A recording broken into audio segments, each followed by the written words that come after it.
Education itself is a dynamic side of philosophy and it is applied side of psychology. याच्यात मानसशास्त्र फार महत्त्वाचं असतं. आत्तापर्यंतच्या भारतीय शिक्षण व्यवस्थेमध्ये टोटली फोकस कशावर झाला तर कॉग्निटिव्ह स्किल्स, मुलाला मार्क्स किती आहेत आणि क्लस्टरचा विचार सध्या तरी डोक्यातनं काढून टाकावा. पण एक गोष्ट नक्की आहे की हे धोरण ठरवण्याच्या अगोदर स्टॅटिस्टिकल डेटा सगळ्याच बाबतीतला गोळा करणं गरजेचं होतं. आजसुद्धा स्टाफरूममध्ये तेवढीच पात्रता असताना एक प्राध्यापक 1,30,000 रफली पगार घेतात आणि दुसरे प्राध्यापक 15,000 पगार घेतात. ते जर केलं असतं तर क्लस्टर नावाचा शब्द या धोरणामध्ये आलाच नसता. त्याचं कारण ज्येष्ठ शिक्षणतज्ज्ञ आणि सावित्रीबाई फुले पुणे विद्यापीठाचे माजी कुलगुरू डॉक्टर अरुण अडसूळ यांनी राष्ट्रीय शैक्षणिक धोरणाच्या विविध पैलूंवर प्रकाश टाकत एजू वार्ताशी खास संवाद साधला. पाहुयात नेमकी काय आहे अडसूळ यांची भूमिका.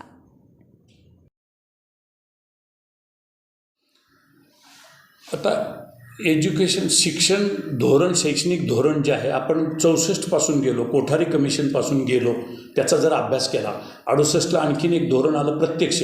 माझं स्पष्ट मत असं आहे की सुरुवातीला आम्ही जेव्हा पदवी घेतली त्यावेळेला पॅटर्न काय होता, 7, 4 आणि 4 म्हणजे बेरीज 15. त्यानंतर पॅटर्न काय आला की ज्या बॅचला मीच पहिल्यांदा शिकवलं, ज्युनियर कॉलेज जेव्हा निघाली, त्याचं प्रत्यक्ष पॉलिसी 68 साली तयार झाली होती इतिहास म्हणून, पण प्रत्यक्ष अंमलबजावणी मात्र 76 साली झाली. म्हणजे 10, 2, 3 पुन्हा बेरीज 15च. आजही जरी केलं असलं हे दोन, त्यात काही गैर नाही. मी आकड्यांची बेरीज फक्त एवढ्यासाठी सांगतो की 5, 3, 3 आणि 4 आजही बेरीज 15च आहे. म्हणजे याचा अर्थ काय होतो की याच्यामध्ये कुठून पॉलिसी घेतली, काय घेतली याच्यावर मी चर्चा करणार नाही, परंतु हा जो वयोगट आहे विशेषतः 18पर्यंत, ज्याला आपण बाल्यावस्था आणि परत पौगंडावस्था असं म्हणतो, की इथं विद्यार्थ्यांचा मेंटल कॅपॅसिटीज वाढत जातात. त्यामुळे त्याचा अभ्यास झाला सगळा पूर्णपणे. 10, 2, 3 आणण्याच्या मागचा आपला उद्देश काय होता, आपल्याला माहीत असेल की 10, 2 हे जे मधले 2 आहेत ते व्होकेशनल एज्युकेशन म्हणून आणलं होतं. आपण प्रत्यक्ष काय केलं, आपण प्रत्यक्ष चुका केल्या. काय चुका केल्या तर इंजिनिअरिंग आणि मेडिकल कॉलेजेस काढली. इंजिनिअरिंग आणि मेडिकल कॉलेजेस काढली, त्यातली मेजॉरिटी कॉलेजेस हे विनाअनुदानित होती. तिथला स्टाफ कसा भरतात, कशा पद्धतीनं टीचिंग होतं, कशा पद्धतीनं याच्यावर शासनाचं पाहिजे तेवढ्या पद्धतीनं लक्ष नव्हतं, हे स्पष्ट माझं मत आहे. आणि त्यामुळं तिथून जे विद्यार्थी, आता मी MPSCचे काही मॉक इंटरव्ह्यू 3000पर्यंत विद्यार्थ्यांचे घेतले, त्याच्यामध्ये इंजिनिअरिंग +2मधून आलेले आणि त्याच्यानंतर इंजिनियर झालेले असे विद्यार्थी येत होते. आणि त्याच्यामध्ये इंजिनियर विद्यार्थ्यांना आपण जेव्हा इंजिनिअरिंग नावाचा प्रकार सुरू केला तेव्हा त्याला पूरक असं प्रोडक्शन तयार पाहिजे होतं. म्हणजे सिव्हिलसाठी काय, कुठं जॉब मिळतील, मेकॅनिकलसाठी आज मितीला MPSCला मेकॅनिकल साईडचे इंजिनियर्स जास्त आलेले आहेत प्रशासनामध्ये. खरं तर त्यांचा प्रोडक्शनमध्ये उपयोग झाला पाहिजे. पण ह्या गोष्टी कारण का आपण, म्हणूनच मी सुरुवातीला असं म्हटलो की धोरणकर्त्यांनी हे जे राष्ट्रीय शैक्षणिक धोरण ज्यांनी तयार केलं आहे, हे धोरण खरं तर त्यांचा प्रोडक्शनमध्ये उपयोग झाला पाहिजे. पण ह्या गोष्टी कारण का आपण, म्हणूनच मी सुरुवातीला असं म्हटलो की धोरणकर्त्यांनी हे जे राष्ट्रीय शैक्षणिक धोरण ज्यांनी तयार केलं आहे, हे धोरण तयार करत्यांनी एक गोष्ट नक्की लक्षात ठेवायला पाहिजे होती की वास्तवाचा अभ्यास शास्त्रोक्त पद्धतीनं करणं गरजेचं होतं. आणि त्या पद्धतीनं सांख्यिकी माहिती किंवा स्टॅटिस्टिकल डाटा आपल्याला मिळाला असता तर धोरण आणखीन वेगळ्या पद्धतीनं करता आलं असतं. म्हणजे प्रत्यक्ष सांख्यिकी डाटा, आज काय झालं की सांख्यिकी डाटा नाही, त्यामुळं या धोरणातल्या चुका काढण्यासाठी इथं प्राध्यापक कसे देणार, तिथं शिक्षकच नाहीत, तिथं एक शिक्षकी शाळा आहेत तिथं. आणि हे शासनाला, त्या स्टेटच्या शासनाला आज अंदाज आले का शाळा नाहीत आणि इन्फ्रास्ट्रक्चर नाही, मग हे प्रशासकीय अधिकारी शासनाचे काय करत होते, ते नेमके काय. त्यामुळं प्रत्येकानं आपल्या भूमिकेचा धर्म सांभाळणं, मी ज्याला म्हटलो actors working in the field, याच्यामध्ये प्रत्येकानं आपल्या भूमिकेचा धर्म सांभाळणं अत्यंत गरजेचं ठरणार आहे, की जी आत्तापर्यंत त्याच्याकडं टाळाटाळ झाली. माध्यमिक शिक्षणाचा दर्जा काय आहे, प्राथमिक पूर्व प्राथमिकचा दर्जा काय आहे, तिथं मेंटल मेकअप कसा तयार झाला पाहिजे, माइंड सेटअप कसा तयार झाला पाहिजे, हे सगळं तिथं तयार होतो. ते आपण कुठंतरी 10, 2, 3पर्यंत विसरलो. 10, 2, 3पर्यंत आणला आणि डिले झाला तर ह्या कुणामुळं झाला, प्रशासनानं काय करायला पाहिजे होतं. पहिल्या धोरणामध्ये असं सांगितलं होतं का हे धोरणाचे परिणाम इथंपर्यंत राबवले जातील आणि त्याचा परिणामांचा अभ्यास करून नंतर. या धोरणामध्ये सुद्धा असं म्हटलं आहे का हे धोरण या तारखेपर्यंतच राबवलं जाईल, असं काहीही सांगितलं जात नाही. त्यामुळं एकतर धोरणकर्त्यांनी अभ्यास केलेला नाही असं माझं पर्सनल मत आहे. स्टॅटिस्टिकल डेटा गोळा केला असता तर आत्ता ज्या तरतुदी या धोरणात केलेल्या आहेत या तरतुदीपेक्षा वेगळ्या तरतुदी त्यांना कराव्याच लागल्या असत्या. कारण स्टॅटिस्टिक्स हातात होतं. मॅनपॉवर काय आहे, इन्फ्रास्ट्रक्चर काय आहे याचा विचार.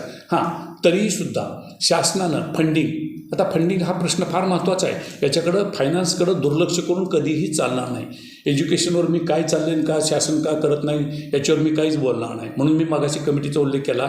ॲक्शन प्लॅन कमिटी महाराष्ट्रापुरतं बोलायचं. आदरणीय चीफ मिनिस्टरबरोबर जे 8 मिनिस्टर यांनी आम्ही फायनान्स कसं करणार आहोत. आपण आत्ता UGC चेअरमन आजच पेपरला न्यूज आहे की UGC चेअरमन असे म्हटले की प्राध्यापकांच्या जागा भरा. प्राध्यापकांच्या भरा, पण माध्यमिक शिक्षणाचं काय? माध्यमिक शिक्षणाचा पाया भक्कम केल्याशिवाय, कारण तिथून इनपुट हे हायर एज्युकेशनला मिळणार आहे.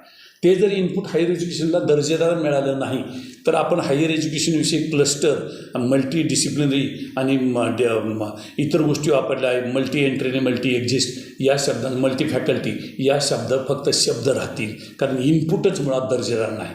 तिथं एक शिक्षकी शाळा, तिथले प्रश्न वेगळे, त्यांचा विद्यार्थ्यांचा त्या 18पर्यंत झालेला मेंटल मेकअप, त्यांचे प्रश्न वेगळे, समाजात चाललेल्या घडामोडीतून अनौपचारिक शिक्षणाचे होणारे परिणाम, त्याचे घटक वेगळे. हे जाणीवपूर्वक करावं. आता हे करता येईल का? नवीन शैक्षणिक धोरणामध्ये इकडं तिकडं थोडासा बदल करून हे करता येईल असे मला पक्की खात्री आहे. मी जसं सांगितलं, या 4 कमिटीनं वेगवेगळ्या चॅनलवरून एकदा समाजाला जागृत करावं.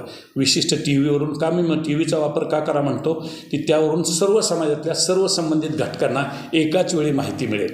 म्हणजे या कमिटीची नेमकी धोरणं काय आहेत, टास्क फोर्सनं नेमकं काय सुचवलं आहे, त्याच्यामागचा त्यांचा उद्देश काय.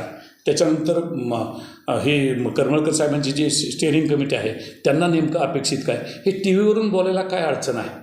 हे फक्त कुठंतरी छोट्या छोट्या कॉन्फरन्सेस घेऊन महाविद्यालयात याचं उत्तर सापडणं, यातून बिलकुल उत्तर सापडणार नाही. याचं उत्तर सापडायचं असेल तर समाजातल्या नागरिकांसहित सर्वांना हे धोरण समजणं, याचे व्हिजन समजणं अत्यंत गरजेचं आहे. आणि हे सर्व स्टेक होल्डर्सना नाही समजलं तर कोणत्याही ठिकाणी कोणताही गोंधळ उडू शकतो. हे धोरण समजणं कुणाला गरज आहे? परत एकदा मी रिपीट करतो, विशेषतः शासनात काम करणारे जे प्रशासनाचे अधिकारी आहेत, म्हणजे शासनाचा भाग म्हणून काम करणारे, यांनासुद्धा हे धोरण समजलं पाहिजे. इथं मॅनपॉवर कशी वापरली जाईल, अप्रोलला गेल्यानंतर काय होईल, कौशल्य कोर्सेस आणायचे, स्किल कोर्सेस आणायचे, ते कसे आणायचे, टाईमटेबलमध्ये कसे बसवायचे, याचा ज्यांना माहिती आहे त्यांना इन्व्हॉल्व करून घेणं गरजेचं आहे. एका कॅम्पसमध्ये 4 कॉलेजेस आणि त्याची एक युनिव्हर्सिटी करा, म्हणणं फार सोपं आहे. टाईमटेबल, मॅनपॉवर, इन्फ्रास्ट्रक्चर कसं वापरायचं हे तिथल्या प्राचार्यांना हे न सुटणारं कोडं आहे. हे मी आजही स्पष्टपणे बोलतो आहे. एकत्र बसावं, विचार करावा. आपण तिसरा जो प्रश्न विचारला त्याच्यामध्ये की हे धोरण वापरलं गेलं, शासनानं त्यांची जबाबदारी फायनान्सची पूर्णपणे व्यवस्थितपणे पार पाडली, आणि याच्यातला कायदा कडक केला पाहिजे. याच्यामध्ये डिले जो होतो आहे, एखादी केस टाकून दिली एज्युकेशनला आपण सेन्सिटिव्ह घेतलं पाहिजे. मी थोडंसं विनोदन असं म्हणतो, राजकीय तिढा निर्माण झाल्यानंतर पक्षांचं चिन्ह कोणाला द्यायचं याच्यात जेवढं कोर्ट तजवीज ताबडतोब उत्तर देतं, तसं शासकीय ह्या शिक्षण प्रक्रियेतल्या केसेसनासुद्धा इमिजिएट एक वेगळी प्रोव्हिजन करावी, म्हणजे प्रश्न लवकर सुटतील. कारण हा युवा युवतींच्या अपकमिंग जनरेशनच्या जीवाशी खेळणारा प्रश्न आहे. त्यामुळे इथं तेही गांभीर्यानं आपण घेतलं पाहिजे. आणि सगळ्यात महत्त्वाचं म्हणजे याच्यातून पॉलिटिक्स नावाचा प्रकार प्रत्यक्ष किंवा अप्रत्यक्ष बाजूला ठेवलाच गेला पाहिजे, अन्यथा भडका उडण्याची शक्यता आहे. भावना एकत्रित, कारण का उपवाशी पोटी कुणीही कुणाची फिलॉसॉफी ऐकून घेणार नाही. आपण जो उल्लेख केला बेकारांचे लोंढे, हे सगळं, हे 4 वर्षाचा कोर्स झाला, आणखीन काय होईल? तिथं स्टाफ मेंबर्स कोण असणार, शिकवणार कोण, व्हॅल्यू एज्युकेशन शिकवणार कोण, स्किल कोर्सेस शिकवणार कोण, मॅनपॉवर. म्हणून या प्रत्येकानं आपली जबाबदारी पूर्ण केली पाहिजे. विशेषतः माझी शासनाला विनंती आहे, कोणताही अँगल याला धरू नये. मी निपक्षपातीपणे बोलतो की जोपर्यंत फिनान्शियल ॲडजस्टमेंट्स होत नाहीत तोपर्यंत केवळ या गप्पा राहतील आणि याच्यातून वेगळं काहीही वळण शक्य लागण्याची शक्यता नाकारता येत नाही. व्हावं अशी माझी इच्छा नाही. आणि हे करणं शक्य आहे का? करणं शक्य आहे. हे एकदा फायनल दिल्यानंतर, मॅनपॉवर दिल्यानंतर त्या संस्थेने मग त्या संस्थेनं स्वतःचा दर्जा खणखणीतपणे हे केला पाहिजे. संस्थाचालकांना हे धोरण समजलं आहे का, त्यांचा ॲप्रोच कसा आहे, त्यांचा ॲटिट्यूड कसा आहे, ते एकत्रित त्यांची रिलेशन्स इंटरनल कसे आहेत का, हे सगळं सांघिक हे धोरण राबवणं म्हणजे मिनिस्टरपासून ते स्टेट मिनिस्टर किंवा सेंट्रल मिनिस्टर, नंतर स्टेटचे मिनिस्टर, त्यानंतर प्रशासन, त्याच्यानंतर व्यवस्थापन म्हणजे संस्थांचं व्यवस्थापन, यांनी सगळ्यांनी एकत्र त्यांच्यामध्ये वैचारिक रेझोनन्स फॉर्म झाला तरच हे शक्य होईल. अन्यथा याच्यात जर लूपहोल्स राहिली तर अनेक प्रश्न निर्माण होण्याची शक्यता नाकारता येत नाही.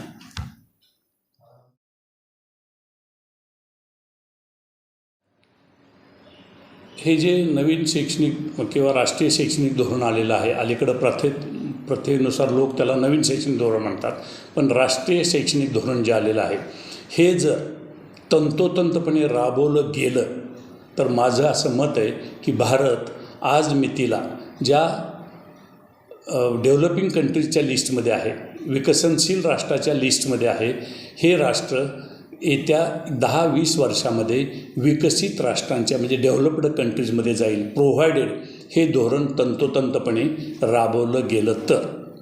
याच्यात जर काही चुका झाल्या, आपण असं म्हणाला की समाज आणि याच्यामध्ये गेली 33 वर्ष काय, मी स्वातंत्र्यापासून म्हणतो, स्वातंत्र्यापासून या राष्ट्रामध्ये कुणीही शिक्षण नावाच्या सामाजिक प्रक्रियेकडं गांभीर्यानं पाहिलेलं नाही. चुका प्रत्येक वेळेला होत गेल्या, काळाची गरज होत गेली. शिक्षण आणि समाजाचं नातं काय असं पाहिजे, शिक्षणाच्या अनेक व्याख्या आहेत आणि शिक्षण कोणताही समाज स्टेबल व्हायचा असेल, प्रगतिशील राहायचा असेल तर तो कोणताही समाज हा 7 स्तंभावर अवलंबून असतो, मग त्याच्यावर तो आधारित असतो. तर त्यातला पहिला स्तंभ जो आहे तो फॅमिली, कुटुंब, तिथंसुद्धा एक प्रकारचं वेगळं शिक्षण मिळत असतं. नंबर 2 रिलिजन, कुणी कितीही सांगितलं तरी धर्म नावाचा प्रकार अप्रत्यक्षरित्या कल्चरच्या माध्यमातून मुलांच्यावर, युवकांच्यावर परिणाम करत असतो. तिसरा जो मुद्दा आहे तो राजकारण, तिथला पॉलिटिकल सेटअप कसा आहे. चौथा जो मुद्दा आहे तो अर्थकारण, तिथलं अर्थकारण कसं आहे एखाद्या समाजाचं. हे 4 मुद्दे. त्याच्यानंतर 5वा मुद्दा आहे माध्यमं तिथला कसा रोल करतात. 6वा मुद्दा जो आहे तिथली न्यायव्यवस्था कोणत्या पद्धतीनं काम करते. आणि सगळ्यात महत्त्वाचं हे 6 पिलर्स बाजूला आणि 7वा पिलर म्हणजे मध्ये असलेला, षटकोनाच्या मध्ये असलेला पिलर समाज नावाच्या व्यवस्थेमध्ये, त्याचं नाव शिक्षण. शिक्षणाची व्याख्या अशी केली की education itself is a dynamic side of philosophy and it is applied side of psychology. याच्यात मानसशास्त्र फार महत्त्वाचं असतं. तर आपण काळाच्या ओघात त्याच्याविषयी बोलू. त्यामुळं शिक्षण नावाच्या प्रक्रियेमध्ये शिक्षण हा अत्यंत गांभीर्यानं घेणारी सामाजिक प्रक्रिया आहे. कारण शिक्षणाचं दुसरी व्याख्या, जशी आता मी एक व्याख्या सांगितली तशी दुसरी व्याख्या एका तत्त्ववेत्त्यानं फार चांगली केलेली आहे. ती दुसरी व्याख्या अशी आहे की शिक्षणामध्ये it is a process of socialisation, म्हणजे युवा युवतींना, अपकमिंग जनरेशनला सामाजिक भान ठेवून सुज्ञ नागरिक, हुशार म्हणून नको किंवा सुज्ञ नागरिक म्हणून त्यांना वापरता आला पाहिजे. त्यामुळे शिक्षण हे वेगवेगळ्या पद्धतीनं, औपचारिक शिक्षण जे आपण शाळामध्ये करिक्युलम करून महाविद्यालयामध्ये देतो ते औपचारिक शिक्षण, त्याचबरोबर अनौपचारिक शिक्षण जे समाजाकडून, कुटुंबातून मिळतं ते अनौपचारिक शिक्षण, आणि या दोन्हीच्या मध्ये दुवा साधणारं जे आहे त्याला आपण नॉन फॉर्मल एज्युकेशन, म्हणजे formal education, non formal education आणि इनफॉर्मल एज्युकेशन, असे शिक्षण वेगवेगळ्या पद्धतीनं. अलीकडं काय झालेलं आहे, आपल्या प्रश्नाचं थेट उत्तर देताना अलीकडं समाजामध्ये की याच्यामध्ये औपचारिक शिक्षणापेक्षा समाजातल्या सगळ्या घटकांचा अभ्यास करून सगळे इव्हेंट जे पाहिले जातात विद्यार्थ्याकडून, त्याचाच परिणाम युवकांच्यावर जास्त होतो आहे आणि त्याच्यामुळं समाज अस्थिर होण्याची शक्यता जास्त बळावत चाललेली आहे. शिक्षण प्रोसेस ही प्रोसेस ऑफ सोशलायझेशन ही व्यवस्थित राबवली गेली नाही तर याचे गंभीर परिणाम होऊ शकतात. त्यामुळे शिक्षणाकडं आपण गांभीर्यानं पाहिलं पाहिजे. आता या दृष्टीनं जे धोरण नावाचा प्रकार, जेव्हा आपण धोरण असं म्हणतो, धोरण म्हणजे नेमकं काय, it is a course of action. हे धोरण जे ठरवलेलं आहे हे धोरण मुळातच राष्ट्रीय धोरण आहे. हे धोरण हे ग्रामपंचायतीने ठरवलेलं धोरण नाही. त्यामुळे या धोरणाकडं किती गांभीर्यानं पाहायला पाहिजे ते ज्याचं त्यानं ठरवायचं आहे. विशेषतः हे धोरण कुणी ठरवायला पाहिजे होतं, माझं वैयक्तिक मत असं आहे की शिक्षण हे वेगळी प्रक्रिया आहे, प्रोसेस ऑफ सोशलायझेशनची आहे. त्यामुळे या क्षेत्रात ज्यांनी काम केलेलं आहे, प्रत्यक्ष अडचणी म्हणजे ग्रासरूट लेवलला ज्यांनी काम केलं आहे, अशाच लोकांनी धोरण ठरवण्यामध्ये किंवा त्या लोकांचा काही सहभाग अत्यावश्यक होता असं माझं ठाम मत आहे. आता हे धोरण ठरवण्याच्या पूर्वी काय प्रिकॉशन्स घ्यायला पाहिजे होत्या, घेतल्यात किंवा नाहीत हे मला माहीत नाही. पण एक गोष्ट नक्की आहे की हे धोरण ठरवण्याच्या अगोदर स्टॅटिस्टिकल डेटा सगळ्याच बाबतीतला गोळा करणं गरजेचं होतं आणि तो संशोधनाच्या रूपामधून. कारण भारतासारख्या एवढ्या मोठ्या देशामध्ये एवढ्या मोठ्या अनेक संस्था, अनेक शाळा, अनेक महाविद्यालय, इतर गोष्टी आहेत, अनेक विद्यापीठं, आणि इथं हे शिक्षण नावाचा प्रकार हा 2 घटकावर अवलंबून असतो. फॅक्टर्स इन्फ्लुएन्सिंग, ज्याचा प्रभाव पडतो शिक्षणावर, ते फॅक्टर्स म्हणजे कोणते? आर्थिक तिथली साधारणतः परिस्थिती कशी आहे, जागृतिक सिच्युएशन काय आहे, कल्चरल सिच्युएशन काय आहे, ह्या सगळ्या गोष्टीवर, आणि तिथला ट्रान्सपोर्ट व्यवस्था कशी आहे, ह्या सगळ्या गोष्टींचा विचार करून शिक्षण नावाची प्रक्रिया हे आपण ते सुविधा पुरवली पाहिजे. याचा अभ्यास झाला का? माझ्या माहितीप्रमाणे याचे कुणाकडेही आज मी त्याला स्टॅटिस्टिकल डेटा नाही. दुसरी जी गोष्ट आहे शिक्षणात ज्याच्यावर अवलंबून असतं असे किंवा प्रभाव टाकणारे शिक्षण, ते म्हणजे factors, actors working in the field of education. म्हणजे कोण? स्वतः मिनिस्टर, त्यानंतर म्हणजे शासन, त्यानंतर प्रशासन, त्यानंतर महाविद्यालय किंवा शाळांचे व्यवस्थापन, त्यानंतर स्वतः अकॅडमिक ॲडमिनिस्ट्रेटर्स म्हणजे मुख्याध्यापक किंवा प्राचार्य, त्यानंतर प्रत्यक्ष वर्गावर शिकवणारे शिक्षक किंवा प्राध्यापक, आणि नॉन टीचिंग जे जनरल ॲडमिनिस्ट्रेशन पाहतात ते. याच्यामध्ये प्राचार्यांची आणि मुख्याध्यापकांची जबाबदारी हे शैक्षणिक प्रशासन पाहण्याची आहे. जनरल प्रशासन ही गोष्ट वेगळी आहे, पण शैक्षणिक प्रशासन ही गोष्ट फारच वेगळी आहे आणि त्यासाठी लकब लागते, इतर सगळ्या गोष्टी लागतात. त्यामुळं आता हे सगळं धोरण ठरवताना घडायला पाहिजे होतं. घडलं आहे किंवा नाही हे मला माहीत नाही, पण आज ज्या पद्धतीची चर्चा सुरू आहे त्याच्यावरून माझं मत असं बनलेलं आहे, अशा प्रकारचं संशोधनात्मक स्टॅटिस्टिकल डेटा गोळा केल्या गेलेला नाही. त्यामुळं आत्ता ज्या अडचणी लोक वेगवेगळ्या पद्धतीनं सांगत आहेत, माध्यमिक शिक्षणाच्या बाबतीमध्ये, पूर्व प्राथमिक शिक्षणाच्या बाबतीमध्ये, प्राथमिक शिक्षणाच्या बाबतीमध्ये, महाविद्यालयीन किंवा रिसर्चच्या बाबतीमध्ये, या सगळ्या गोष्टी आता त्याच्यामध्ये डोकं वर काढू पाहत आहेत. आता जर ह्याची अंमलबजावणी करायची, अंमलबजावणी करणं या प्रोसेसची it is a complicated process. आपण एखादं कॉम्प्लेक्स फंक्शन गणितामध्ये कशाला म्हणतो? When the function itself depends on number of variables. अंमलबजावणी करताना याच्यामध्ये अनेक घटक याच्यावर परिणाम करणार आहे, वेगवेगळ्या पद्धतीचे घटक याच्यावर परिणाम करणार आहे. म्हणजे कोणते घटक याच्यामध्ये परिणाम करणार आहेत त्याचा आपल्याला विचार केला पाहिजे. म्हणजे आत्ता मी ज्या पद्धतीनं बोललो त्या पद्धतीने फॅक्टर्स आणि ॲक्टर्स याच्यावर परिणाम करणार आहे. आता हे जर राबवायचं असेल तर माझं प्रामाणिक मत असं आहे, हे राबवलं गेलं तर भारत विकसित राष्ट्र होणार आहे. पण यासाठी मी त्याला 3-4 पर्याय सुचवतो. एक पर्याय पहिला म्हणजे की ज्या समितीनं हे धोरण ठरवलं, ज्याला ड्राफ्टिंग कमिटी आपण म्हणतो, ज्यांनी ड्राफ्ट बनवला, त्या लोकांनी, त्याच्यातल्या एक्सपर्ट लोकांनी व्हिजन ऑफ द पॉलिसी हे प्रत्यक्ष समजावून सांगावं.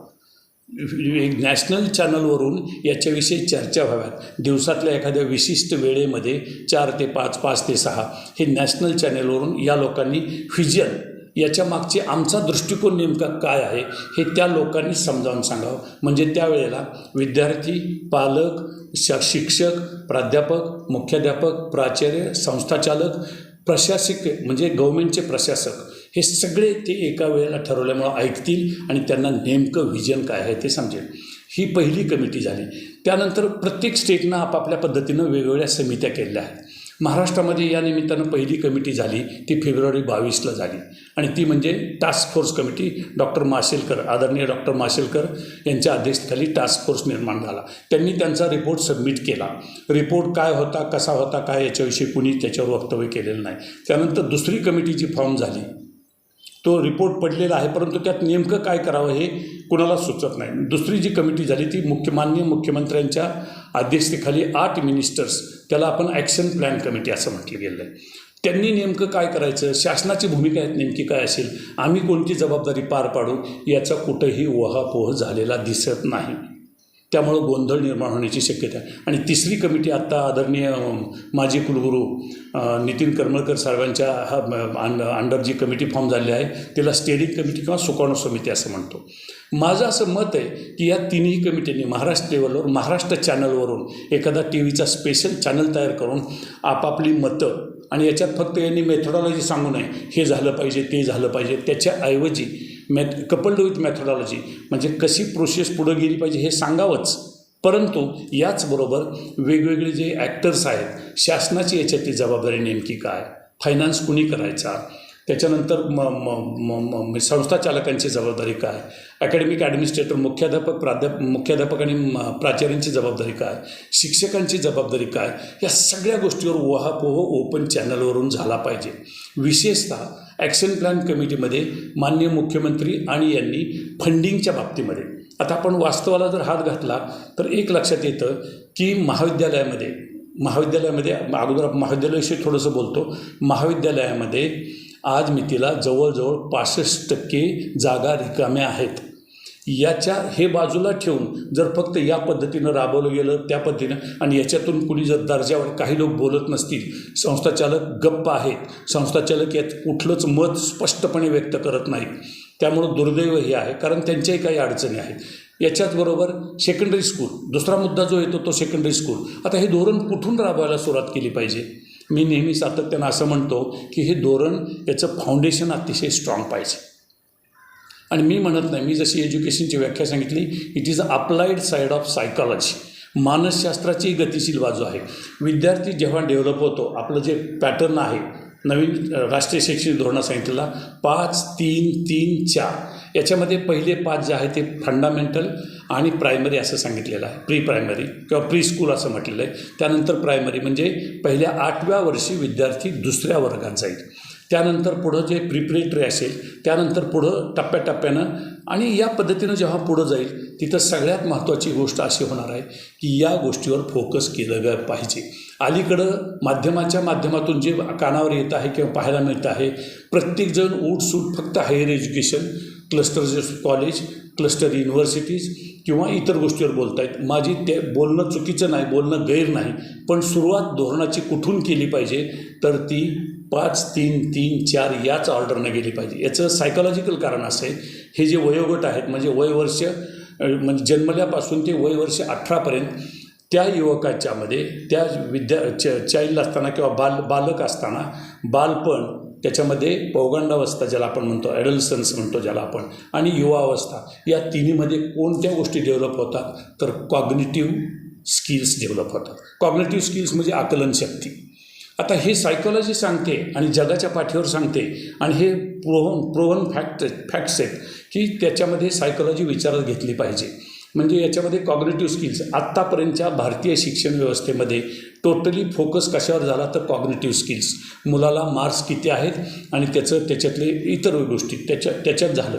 परंतु याचबरोबर दुसरा जो टप्पा आहे या 5-3-3-4मध्ये बसवायचा, नॉन कॉग्निटिव्ह स्किल्स, की ज्या जाणीवपूर्वक त्या विद्यार्थ्यामध्ये सुज्ञ नागरिक, प्रोसेस ऑफ सोशलायझेशन ते न झाल्यामुळं हुशार समाज निर्माण झाला, हुशार विद्यार्थी निर्माण झाले, पण शहाणे विद्यार्थी किंवा शहाणा समाज निर्माणासाठी आपण मागं पडलेलो आहोत. हुशार आणि शहाणा या दोनची व्याख्या एका फार मोठ्या शिक्षण तज्ज्ञानं, व्हाईटहेड त्याचं नाव, त्यानं सांगितलेले, क्लेवर पर्सन, हुशार, clever person can understand what is profitable, wise person can understand what is right. सत्य असत्य, धर्म अधर्म, योग्य अयोग्य, नीती अनिती याच्यातला फरक जर समजावून घ्यायचा असेल तर विद्यार्थी याच वयोगटामध्ये वयवर्ष 18पर्यंत 20पर्यंत फार तर फार महाविद्यालयीन याच्यामध्ये आपण हा कॉम्पोनंट नॉन कॉग्निटिव्ह स्किल्स ह्या जाणीवपूर्वक शिकवल्या पाहिजेत. वोकेशनल स्किल्स असल्याच पाहिजे, सर्वायवल ऑफ स्टॅबिलिटी लागतेच, हे आपल्याला जमलंच पाहिजे. परंतु त्याचबरोबर आत्ता समाजाची गरज आहे. कारण का तर मी आत्ता याच्या अगोदर सांगितल्याप्रमाणे इनफॉर्मल एज्युकेशन म्हणजे अनौपचारिक समाजाकडून जे शिक्षण मिळतं आहे, माध्यमातून ज्या वाईट गोष्टीचं अनुकरण होतं आहे किंवा इतर गोष्टी, त्याचं अनुकरण युवाशक्ती जास्त करते आहे. आणि औपचारिक शिक्षणापेक्षा हे जीवनाचे शॉर्टकट आहेत.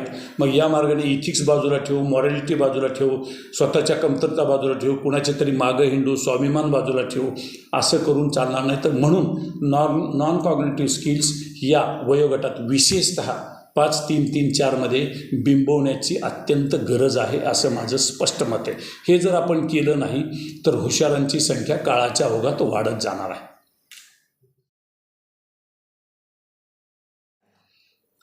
हा एक चांगल्या प्रकारचा मुद्दा असा आहे की एक तर मी परत त्याच मुद्द्यावर येतो की जर स्टॅटिस्टिकल इन्फॉर्मेशन गोळा केलं असतं धोरण तयार करण्यापूर्वी संशोधनाच्या रूपातून, कारण इतर देशांच्या पॉलिसीज ठरतात त्या अगोदर शास्त्रीय पद्धतीनं टोटल स्टॅटिस्टिकल इन्फॉर्मेशन गोळा केलं जातं. ते जर केलं असतं तर क्लस्टर नावाचा शब्द या धोरणामध्ये आलाच नसता. त्याचं कारण असं आहे, आत्ता कुठेतरी खेडेगावातल्या विशेषतः युवती शिक्षणासाठी तालुक्याच्या ठिकाणी किंवा सिंगल कॉलेज, आपण जसा उल्लेख केला, single faculty college, 2 multi faculty college, अशा कॉलेजला जायला सुरुवात झाली आहे. या कॉलेजची विद्यार्थी संख्या भले कमी असेल, परवानगी देताना दिली कुणी? त्यांनी स्वतः तर सुरू केलेली नाही. त्यावेळेला प्रशासन काय करत होतं, शासन काय करत होतं, याची प्रश्न समाज उद्या विचारणार आहे. आणि तिथल्या विद्यार्थ्यांना ट्रान्सपोर्ट करून, समजा शहरातली काही विद्यापीठं, तेही शहरातल्या मोठ्या संस्थांना आपण जसा उल्लेख केला, मला ते प्रॅक्टिकली अजिबात शक्य वाटत नाही. त्याच्यात अनेक प्रश्न निर्माण होणार आहेत. क्लस्टर म्हणणं फार सोपं आहे, पण प्रत्यक्ष राबवणं, मी परत रिपीट करतो की मॅनपॉवर, टाईमटेबल, इन्फ्रास्ट्रक्चर या 3 गोष्टींची वाटप आणि योग्य विभागणी झाली नाही तर गोंधळ उडण्याची शक्यता आहे. हा झाला शहरातल्या बाबतीत. खेडेगावातल्या बाबतीमध्ये जर तिथली कॉलेज संख्या कमी आहे म्हणून एकत्र या आणि हे बिलकुल चालणार नाही. आता तुम्ही सुरुवात करताना तुम्ही केली, त्यामुळे त्याची उत्तरं तुम्हाला, आणि ती जर बंद केली तर शासन हे सगळे प्रश्न स्वतःच्या अंगावर घेणार. आणि त्यावेळेला फक्त युवकच नव्हे, युवक, युवती, प्राध्यापक, शिक्षक, प्राचार्य आणि संस्थाचालक हे पूर्णपणे शास्त्राच्या विरोधात जातील आणि ही शासनाला फार मोठी रिस्क घ्यावी लागेल. शासन कोणाचंही काय कसलं याच्यात, पण व्यवहार काय सांगतो की आमच्या सुविधा आत्ता कुठेतरी मुली शिकायला लागलेल्या आहेत, वेगवेगळ्या ठिकाणी जात आहेत, काहीतरी बसनं जातात तिथं आत्ता पालक सोडत आहेत. त्यामुळे त्या बिचाऱ्या शिक्षण, तर मुली विशेषतः, मुलं काय सायकल मोटरसायकलवरून जाऊ शकतात, पण मुलींच्या बाबतीमध्ये प्रोटेक्शन आणि ह्या सगळ्या गोष्टी, त्यामुळं तिथं जर वेगळा विचार करायचा म्हटलं आपण क्लस्टरसारखा, आणि ट्रान्सपोर्ट व्यवस्था म्हणून मी आपल्याला सांगितलं स्टॅटिस्टिकल फॅक्टर्स जे आहेत ते स्टॅटिस्टिकल इन्फॉर्मेशनमध्ये जर फॅक्टर्स म्हणजे ट्रान्सपोर्ट व्यवस्था कशा आहेत वेगवेगळ्या संस्थांच्या, इथं विद्यार्थी कसे येतात, तिथलं कल्चर नेमकं काय आहे, लँग्वेजचे काय प्रश्न आहेत, याचा जर अभ्यास झाला असता धोरण ठरवण्यापूर्वी तर या धोरणातल्या बऱ्याचशा गोष्टी ठरवल्याच गेल्या नसत्या, असं माझं मत आहे. आणि मी हे कशावरून सांगतो की मी स्वतः सेकंडरी स्कूलला शिकवलेलं आहे. हायर सेकंडरी स्कूलला त्या वयोगटाची मानसिकता मला माहीत आहे, महाविद्यालयीन गटाची मानसिकता माहीत आहे, रिसर्चची मला मानसिकता माहीत आहे, प्रशासनात मी वेगवेगळ्या पदात, म्हणून मला जे जाणवतं आहे हे केवळ विरोधासाठी विरोध करणं किंवा, पण फॅक्ट्स कुणीतरी स्पष्ट शब्दात सांगितल्या पाहिजे असं माझं मत आहे. याच्यात कुणाला विरोध करायचा किंवा कोणाची बाजू घ्यायची इतका तुसडेपणा विचारांचा माझ्याकडं नाही, पण हे घडणार आहे. त्यामुळं क्लस्टरचा विचार सध्या तरी डोक्यातनं काढून टाकावा. Multi faculty, multi entry, ACB, academics, credit bank, हे सगळं करणं, यासाठी मॅनपॉवर लागेल ना. मॅनपॉवर आणायची कुठून? जर शासन देत नसेल तर संस्थांनी मॅनेज केलं आणि संस्थांनी एकदा का सगळं ताब्यात घेतलं तर मग अपॉइंटमेंटपासून प्रश्न सुरू होतील आणि ते प्रश्न फार गंभीर असतील. ते प्रश्न गंभीर असतील आणि त्यामुळं जर कुणाकडनं जर IQ गोष्टी ज्या आहेत त्या पद्धतीनं जर चाललं तर शिकवणं नावाचा वर्गात शिकवणं नावाचा प्रकार सगळा थांबवला जाईल. कारण आपण सुज्ञ आहात, कारण कुणीच त्या भानगडीत पडणार नाही आणि स्वतः संस्थाचालक तिथं, तुम्ही ज्याला कौटुंबिक विद्यापीठं म्हटला त्या पद्धतीनं सुरू होईल. म्हणून मी वरचेवर असं म्हणतो आहे, सध्या शासनाला सुचवतो आहे की सगळ्यात सुरुवातीला जर बदलायचं असेल तर ट्रस्ट ॲक्ट इमिजिएट बदलून टाका. ट्रस्ट ॲक्ट जर बदलला नाही तर आपण जे बोलतो आहे हे सगळं शून्य किमतीचं आहे. ट्रस्ट स्थापन करायचा, त्याला मान्यता घ्यायची, त्याच्यात माणसं नेमायची, वगैरे वगैरे जे काही चाललेलं आहे आणि त्याचं सगळ्या गोष्टी, त्याचं परिणाम जे काही आपण आत्ता भोगतो आहोत, बेकारीने बेरोजगारीचे प्रश्न, फक्त बेकारांचेच नाही, बेरोजगारीचे सुद्धा प्रश्न निर्माण होणार आहेत. आणि मी सांगितल्या पद्धतीनं पात्र असतानासुद्धा, आजसुद्धा स्टाफरूममध्ये तेवढीच पात्रता असताना एक प्राध्यापक 1,30,000 रफली पगार घेतात आणि दुसरे प्राध्यापक 15,000 पगार घेतात. ही जी तेवढी पात्रता असताना तोही देशाचा तो किंवा तीही देशाची नागरिक आहे आणि इकडं मात्र पात्रता तीच आहे. तर हे कुठंतरी गणित चुकणार आहे.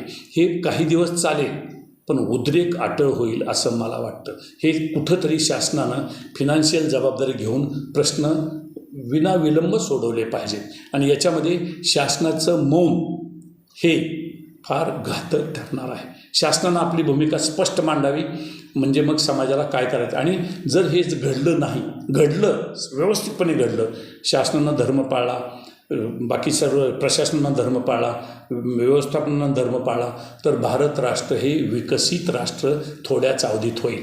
अन्यतः इथं फार वेगळं कोणतीही दिशा घेऊ शकेल, अस्वस्थता निर्माण होऊ शकेल, स्टॅबिलिटी राहणार नाही आणि शिक्षणाला पूर्णपणे सोशलायझेशन आपण म्हटलो philosophically it is a process of socialisation, पण उपवासीपोटी कुणीही सोशलायझेशन नावाचा कन्सेप्ट ऐकून घेणार नाही.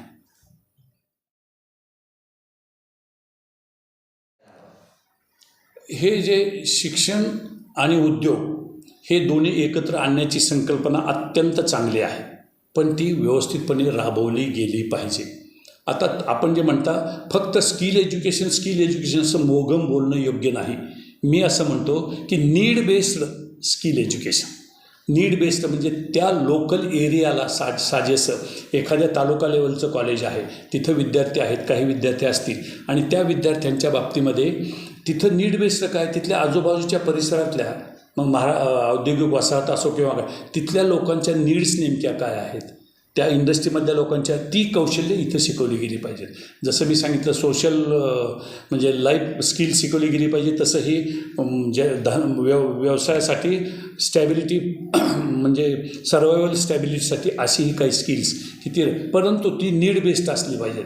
म्हणजे एखाद्या तालुक्याच्या ठिकाणचं तिथं काहीतरी वेगळं शिकवायचं आणि त्या आजूबाजूला तिथं कुठंच तशा प्रकारचे व्यवसाय नाहीत, त्या स्किलचा काहीही उपयोग. नावाला नगाला नग शिकवणं म्हणजे शिकवल्यासारखं करणं असं होईल.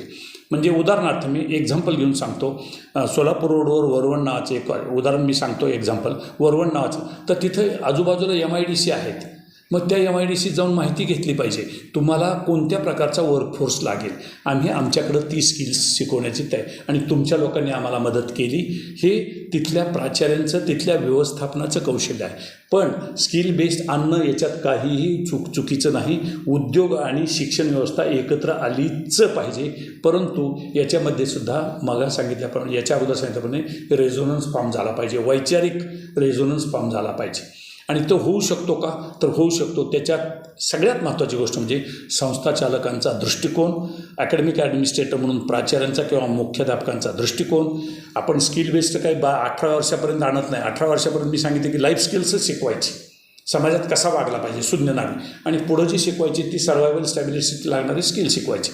मग इंडस्ट्रीशी जाऊन कुणी चर्चा केली पाहिजे, संस्था चालकांनी प्राचार्यांनी चर्चा केली पाहिजे की तुमच्या नीड्स काय आहेत, आजच्या नीड्स काय आहेत, उद्याच्या नीड्स काय आहेत आणि त्या कशा बदलतील. मग तुमच्या ITच्या नीड्स असो, मेकॅनिकलमधल्या नीड्स असो, सिव्हिलमधल्या नीड्स, कोणतीही फॅकल्टी असो, आणि त्या पद्धतीचे कोर्सेस तिथं दिले की युवा आणि युवतींना अत्यंत चांगल्या प्रकारचे लोकल व्यवसाय मिळतील. याच्या पलीकडे जर कोणाला असं वाटलं की ITचे स्किल्स तयार करा, ते घेऊन फॉरेनला गेली तर इट मेक्स नो डिफरन्स. पण हे अलीकडे जे फॅड निघाले फॉरेन युनिव्हर्सिटीज आणू, आपला दर्जा बाजूला ठेवून आपण फॉरेन युनिव्हर्सिटीचं आणणं किंवा काय, जर कोणाला त्यात शहाणपणा किंवा हुशारी वाटत असेल तर ज्याचं त्यानं आत्मपरीक्षण करावं.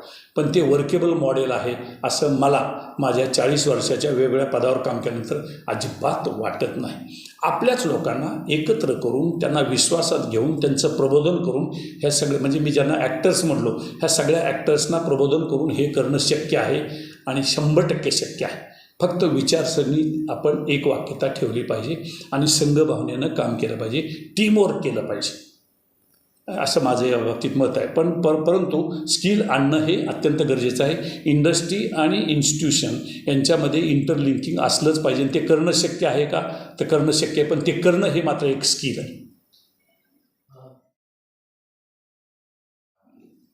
अतिशय व्यवस्थित प्रश्न आहे हा. परंतु आता याच्यामध्ये एक सगळ्यात महत्त्वाची गोष्ट, अभ्यासक्रम कसा ठरवावा. अभ्यासक्रम आत्तापर्यंत मी आपल्याला परत एकदा उल्लेख करतो की कॉग्निटिव्ह स्किल्स तेवढीच डेव्हलप करायची म्हणून आत्तापर्यंतचा अभ्यासक्रम सुरू होता. म्हणजे काय, फिजिक्स बोर्ड, मी फिजिक्स बोर्डाचा चेअरमन होतो त्यावेळी मी फिजिक्सचाच फक्त अभ्यासक्रम तयार करायचो. आणि फिजिक्सचा अभ्यासक्रम म्हणजे काय, एवढे पेपर याच्यात बसवायचे, एवढे पेपर याच्यात बसवायचे, एवढे पेपर यात बसवायचे, असं त्यात सेमिस्टर 6 सेमिस्टरमध्ये ते पेपर एवढा अभ्यासक्रम. याच्यामध्ये नॉन कॉग्नेटिव्ह स्किल्स अजिबात घेतलेले नव्हते, लाईफ स्किल्स अजिबात घेतलेले नव्हते, सोशल स्किल्स आम्ही अजिबात शिकवत नव्हतो. नवीन शैक्षणिक धोरणामध्ये नेमकं याच्यावरच बोट ठेवलेलं आहे. सुज्ञ नागरिक घडावा हे त्या वयोगटातसुद्धा फार गरजेचं आहे. कारण इथं इंडिपेंडंट निर्णय घेण्याचं वय 18+ ते 28पर्यंत साधारणतः आपण मोजतो, की ज्याला युवा युवती असं यौवन असं म्हणतो. इथंपर्यंत स्वतःच्या आयुष्याला दिशा देण्याची पूर्ण जबाबदारी विद्यार्थ्याला समजलेली असते, विद्यार्थ्याला किंवा विद्यार्थीला. आणि या कालावधीमध्ये अभ्यासक्रम नावाचा प्रकार आत्ता बोर्डांना इतकं मर्यादित वागून, आपल्या मूळ प्रश्नात होतं, बोर्डांना इतकं मर्यादित वागून चालणार नाही. वेगवेगळ्या फॅकल्टीच्या अधिष्ठात्यांनासुद्धा याच्यात जातीनं लक्ष घालावं लागेल. कॉलेज बेस्ड वेगवेगळे कोर्सेस सिलेबस त्यांच्याकडून आले तर त्याला मान्यता देताना तिथंसुद्धा सुज्ञपणे अत्यंत काळजीपूर्वक मान्यता देणं गरजेचं ठरेल. ती खरोखर त्या लोकलची नीड आहे का, त्यांनी कळवले म्हणून नगाला नग काहीतरी स्किल बेस्ड घेतलं आणि क्रेडिटला क्रेडिट ठरवलं, आणि हे होण्याची शक्यता नाकारता येत नाही. कारण त्याच्यात तेवढं सामंजस्य, तेवढं अंडरस्टँडिंग आणि तेवढे पूर्णपणे इन्व्हॉल्वमेंट, सेवावृत्ती त्याच्यात असली पाहिजे. हे आपल्याला आता, कारण स्किल आणणं आणि क्रेडिट ठेवणं काहीतरी कोर्स तर इतकं मोघम ठरून चालणार नाही. त्याच्यामध्ये डीन, पहिला भाग डीन म्हणजे अधिष्ठाते वेगळ्या फॅकल्टीचे, त्यानंतर बोर्डाचे चेअरमन आणि बोर्ड मेंबर्स स्वतः, आणि सगळ्यात शेवटी आपण ज्याचा उल्लेख केला ते ॲकॅडमिक काउन्सिल, ज्याला विद्वत सभा असं म्हटलं जातं. या सर्वांची सामुदायिक जबाबदारी असणार आहे. आणि महाविद्यालय वाईज वेगवेगळ्या ठिकाणी वेगवेगळे स्किल असण्याची शक्यता नाकारता येत नाही. पण त्याची मान्यता मात्र यांच्याकडे, ती मान्यता अत्यंत विचारपूर्वक देणं ही या सभागृहाची जबाबदारी असेल. वेगवेगळ्या पद्धतीनं नकारात्मक दृष्टी, इतर क्षेत्रामध्ये जसे नकारात्मक दृष्टी किंवा शॉर्टकट असणारे लोक आहेत, शॉर्टकट पाहणारे, तसे शिक्षण क्षेत्रातही लोक आहेत. शिक्षण क्षेत्र म्हणजे फार अगदी व्याख्याला साजेस असं नाही, त्याच्यातही काही नकारात्मक प्रवृत्ती अधूनमधून डोकं वर काढतात. काही लोकांना आमच्या संस्थेला धक्का लागता कामा नये, आमच्या अधिकारांना धक्का लागता कामा नये, आमची लोक अधिकार मंडळावर पाहिजेतच, वगैरे वगैरे. हे जे चाललेलं आहे हे अत्यंत कुठंतरी अत्यंत छोट्या बुद्धीचं लक्षण आहे. समाजहिताचं, वेलफेअर ऑफ द सोसायटी, शिक्षणाची जी दुसरी व्याख्या आहे, to welfare of the society, wellbeing of the society, याच्यापासून आपण फारकत घेता कामा नये. हा ज्याचं त्यानं, ज्या त्या ॲक्टरनं आपापल्या पोझिशनमध्ये, आपापल्या भूमिकेमध्ये याचं आत्मपरीक्षण करणं गरजेचं आहे. पण आपल्या प्रश्नाचं उत्तर की सिलेबस हे अत्यंत आत्तापर्यंत असणारी बोर्ड आणि आत्तापर्यंत असणारे डीन यांच्यावर आत्ता सगळ्यात जास्त जबाबदारी पडलेली आहे.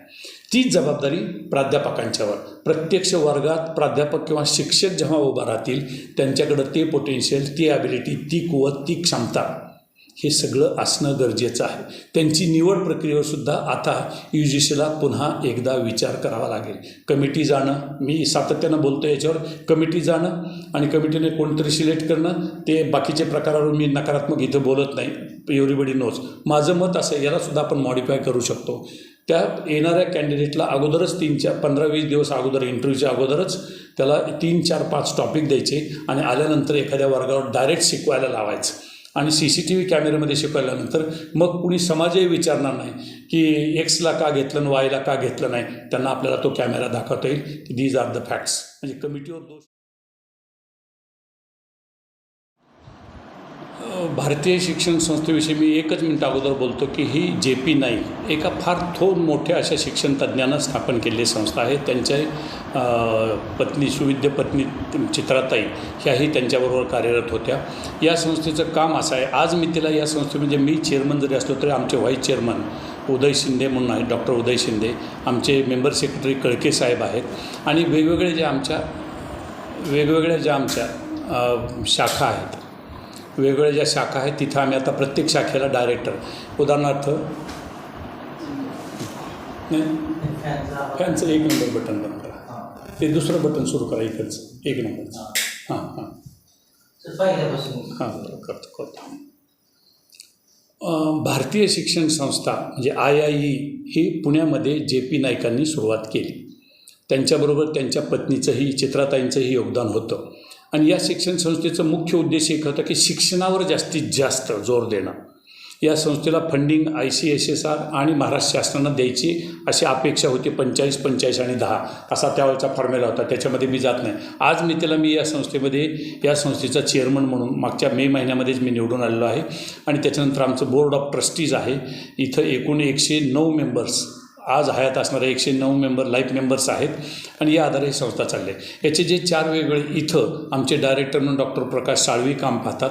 बाकीचे पाबळला जिथं सध्या आहे तिथं आमचे सुहास साळतेकर डॉक्टर सुहास साळतेकर म्हणून डायरेक्टर म्हणून काम पाहतात. तिथं नंतर आमचे खेड शिवापूरला एक संस्था आहे तिथं ग्रामीण महिला विकास याचं केंद्राचं भोसले म्हणून काम पाहतात. शैलेंद्र भोसले म्हणून काम पाहतात. इथं ॲडमिनिस्ट्रेटर म्हणून मदन दळवी म्हणून काम पाहतात. आणि JP सेंटर म्हणून जे आहे की जिथं अनेक सुविधा आहेत. मुद्दाम हे आपल्याला उल्लेख करतो की JP सेंटर म्हणून JP नाईक सेंटर म्हणून आहे महात्मा सोसायटीमध्ये. आणि तिथं अनेक सुविधा आहेत. तिथं डायरेक्टर म्हणून आमचे नाणेकर म्हणून मोहन नाणेकर म्हणून काम पाहतात. आता या संस्थेचा आमचा उद्देश एक आहे की ज्या महाविद्यालयांना विद्यापीठांनी काही गायडन्स मागितला तर we are feeling that we are capable to guide them. कारण मी माझ्या बाबतीत म्हणायचं म्हटलं तर या धोरणाचा अत्यंत चांगल्या माझ्या प्रश्नानं मी बोलतो की धोरणाचा चांगल्या पद्धतीनं अभ्यास केला आहे. कुठं काय करावं लागेल. एकच धोरण सगळीकडं एकाच पट्टीत राबवता येणं शक्य नाही आणि ते असणंही गरजेचं नाही, ते अपेक्षितही नाही. त्यामुळं तो एक भाग झाला. माझ्या मते या धोरणामध्ये 30% जो आहे भाग या धोरणातला तो ॲज इट इज वापरता येईल.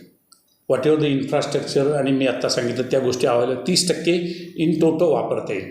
45% धोरण वापरण्यासाठी सर्व पातळीवर शासन, प्रशासन, विद्यापीठं, डेप्युटी डायरेक्टर्स, जॉईंट डायरेक्टर्स हे शिवाय संस्थांच्या मॅनेजमेंट यांना स्पेशल एफर्ट्स घ्यावे लागतील. म्हणजे अर्थकारणाच्या बाबतीमध्ये असतील, इन्फ्रास्ट्रक्चरच्या बाबतीमध्ये ज्याच्या त्याच्या जबाबदाऱ्या त्यांना पाळाव्याच लागतील. हा झाला दुसरा भाग. आणि तिसरा भाग म्हणजे उरलेलं जे 25% धोरण आहे हे डोक्यातून काढून टाकावं लागेल. हे माझं स्पष्ट मत आहे. मी नकारात्मक बोलत नाही. कारण धोरण हे आपल्या सर्व प्राप्त परिस्थितीला साजेसं आहेच असं नाही. कारण हे राबवताच अनेक प्रश्न निर्माण होणार आहेत आणि ते प्रश्न सोडवताना आपली बरीचशी ऊर्जा त्याच्यात जाणार आहे. त्यामुळं आम्ही असं ठरवलं आहे की IIE काय करेल, हे जे इन्फ्रास्ट्रक्चर आहे यासाठी आम्ही कन्सल्टन्सी म्हणून काम करणार आहोत. की जर कुठल्या महाविद्यालयाला आम्हाला कोणत्या प्रकारचे कोर्सेस ठेवता येतील, कुठल्या संस्थेला असं वाटलं की आम्हाला क्लस्टर करायचं आहे तर कशा पद्धतीनं ते राबवलं जावं, तिथं आम्ही त्यांना कन्सल्टन्सी करायला पूर्णपणे तयार असणार आहोत. आणि असं आम्ही आता प्रचार त्या पद्धतीनं सुरू केला आहे. आम्हाला असं वाटतं की आमचं इन्फ्रास्ट्रक्चरही वापरलं जावं, तिथल्या लोकांना योग्य ट्रेनिंगही मिळालं जावं. नेमकं प्रत्येकाची भूमिका आहे. संस्थाचालकांची सुद्धा आम्ही कॉन्फरन्स घेणार आहोत वेगवेगळ्या ठिकाणी. इथंच सगळ्यांना कोल्हापूरला जायचं आणि तिथे एखादा हॉल पाहायचा आणि IIE तर्फे संस्थाचालकांना तुमचे प्रश्न काय आहेत आम्ही त्याची उत्तरं देतो. जेवढ्या प्रश्नांची उत्तरं आहेत केवळ प्रश्न ऐकवण्यासाठी आपण तिथे जा. तुमची त्याला प्रोबेबल सोल्युशन्स काय, तुमची नेमकी संस्था काय आहे. एखाद्या कॉलेजला जेन्युइन कॉलेज आहे, चांगलं काम करतं आहे, परंतु दुर्दैवानं विद्यार्थी संख्या किंवा इतर काही गोष्टी नाहीत, तर तिथं नेमकं सोल्युशन काय. आणि आम्ही पहिल्यांदा शासनाला असं विनंती करू की इथं फायनान्सची जबाबदारी शासनानं पार पाडलीच पाहिजे. ती जर जबाबदारी पार पाडली नाही तर या संपूर्ण प्रकरणाला वेगळं वळण लागण्याची शक्यता आहे. Trustees will become owners. ही जर परिस्थिती झाली तर इथं वेगळं वळण लागेल आणि त्यातून हे धोरण कोणत्याही दिशेला जाऊ शकतो. शासनानं एक प्रिकॉशनरी मेजर घ्यावं की न्यायव्यवस्था अत्यंत कडक केली पाहिजे शिक्षणापुरती मर्यादित. दुसरी गोष्ट म्हणजे प्रशासन अत्यंत ट्रान्सपरंट पाहिजे. तिसरा भाग म्हणजे प्रत्येकानं स्वतःच्या भूमिकेचा धर्म सांभाळ आणि शासनाने याच्यावर पूर्णपणे लक्ष ठेवलं पाहिजे. फिनान्शियल हेल्प फायनान्स जर दुसऱ्यावर सोडून दिला आणि तुम्ही संस्थाचालकांना सांगितलं की तुमचं तुम्ही पहा तर काय होऊ शकतं याची वेगळी सांगण्याची भविष्य वर्तवण्याची गोष्ट नाही. कारण सगळ्यांचा आउटलुक, ॲप्रोच आणि ॲटिट्यूड आता सर्वांना माहीत झालेला आहे आणि त्याच्यातून मग कोणतीही दिशा मिळू शकते. शैक्षणिक घडामोडींसाठी एजू वार्ताच्या यूट्यूब चॅनलला सबस्क्राईब करा आणि बेल आयकॉन प्रेस करायला विसरू नका.